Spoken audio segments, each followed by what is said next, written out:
లోక్సభ సమావేశాలు జరుగుతున్నాయి. ప్రత్యక్ష ప్రసారం ద్వారా చూద్దాం. अच्छा उत्तर दिया है। बड़ी अनेकों योजनाएं चल रही हैं।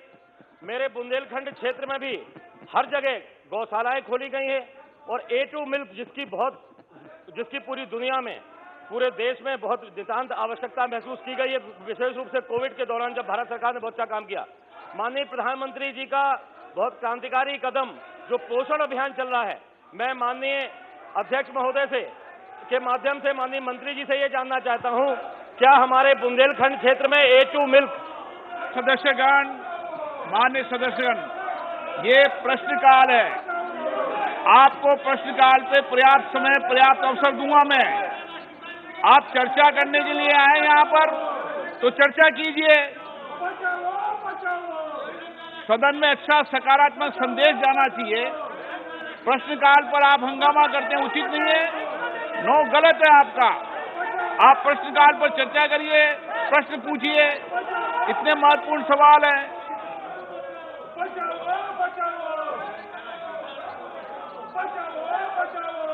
महोदय, विपक्ष की जो ये करतूत जो दिख रही है, किसानों की बात करते हैं, बुंदेलखंड के किसानों का भला इस मोदी सरकार ने किया है। हमारे यहाँ पानी की जो कमी थी उसको लेकर के जितने भी वहां पर जो व्यवस्थाएं की हैं, आज के पहले कभी आजादी के बाद कभी नहीं हुई। अभी वर्तमान में माननीय प्रधानमंत्री जी कहते 60,000 हेक्टेयर जमीन हमारे क्षेत्र में सिंचित हुई और उन्हीं से जुड़ा हुआ प्रश्न है। गौवंश को चारा नहीं मिलता था, पीने को पानी नहीं मिलता था।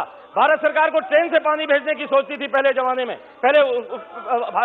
भाजपा सरकार के पहले।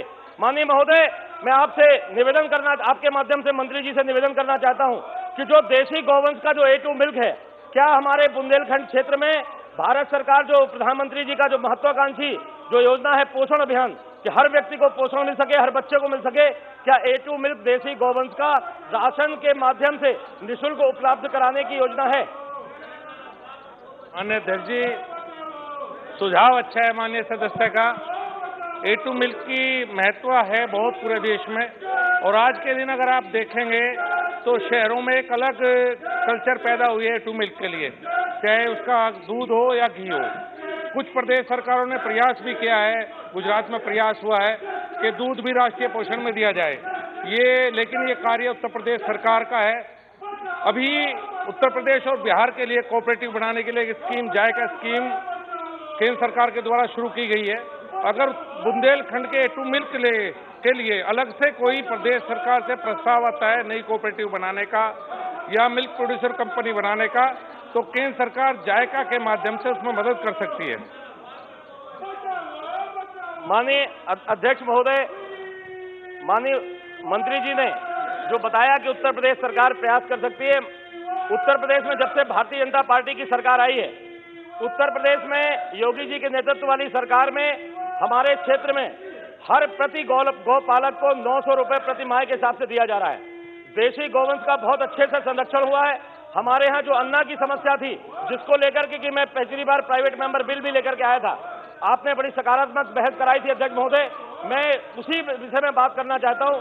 हमारा बुंदेलखंड क्षेत्र बहुत फैला हुआ क्षेत्र है, एक गांव से दूसरे गांव की दूरी बहुत ज्यादा है। मैं आपके माध्यम से माननीय मंत्री जी से जानना चाहता हूं कि जो देशी गौवंश को जब कोई बीमारी होती है, उसको चिकित्सालय ले जाने में बड़ी असुविधा होती है। जब उस गौवंश को ले जाना पड़ता है और दूरी ज्यादा होती है तो इलाज नहीं हो पाता है। मैं माननीय मंत्री जी से आपके माध्यम से जानना चाहता हूं, क्या भारत सरकार की ये योजना है कि उन चिकित्सालयों को हर गांव में या गांव के नजदीक जहां पर दूरी ज्यादा है, हर गांव में किसानों को उनके गौवंश के इलाज के लिए वहां पर उपलब्ध कराने की भारत सरकार की कोई योजना है? माननीय अध्यक्ष जी, आजादी के बाद पहली बार एक बहुत अच्छी स्कीम आई है, मोबाइल वेटनरी वैन की, क्लिनिक की कह सकते हैं आप। 2980 मोबाइल वेटनरी क्लिनिक पूरे देश में दिए जा रहे हैं। 476 करोड़ रुपए केंद्र सरकार ने प्रदेश सरकार को उपलब्ध कराए हैं।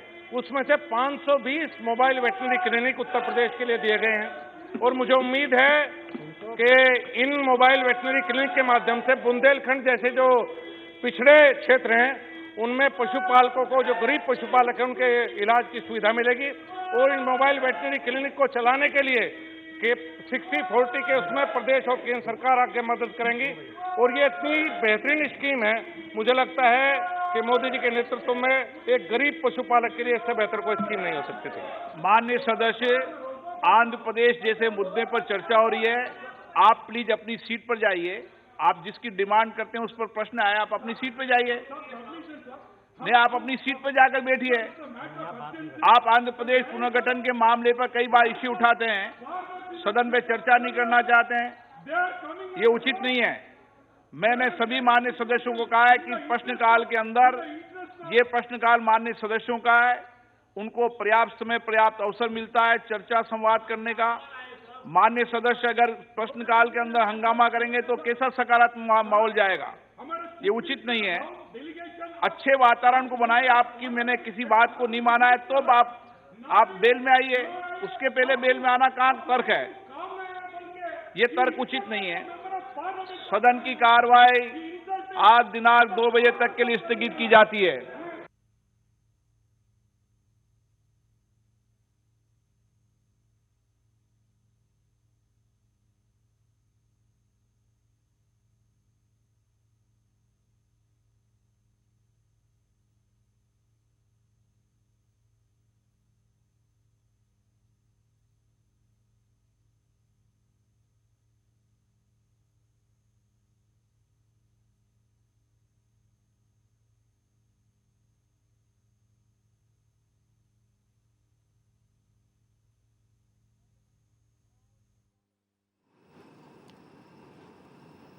ఇక లోక్సభలో తీవ్ర గందరగోళం ఏర్పడింది. రెండో రోజు సభలో విపక్షాలు పట్టుబడుతూనే ఉన్నాయి. 12 మంది ఎంపీలపై సస్పెన్షన్ ఎత్తివేయాలని విపక్షాలు పట్టుబట్టాయి. అదేవిధంగా తెలంగాణ తరపున ధాన్యం కొనుగోళ్లు చేయాలని రాజ్యసభలో వాయిదా తీర్మానాన్ని ప్రవేశపెట్టడం జరిగింది. ఇప్పటివరకు ఆ లైవ్ చూసాం.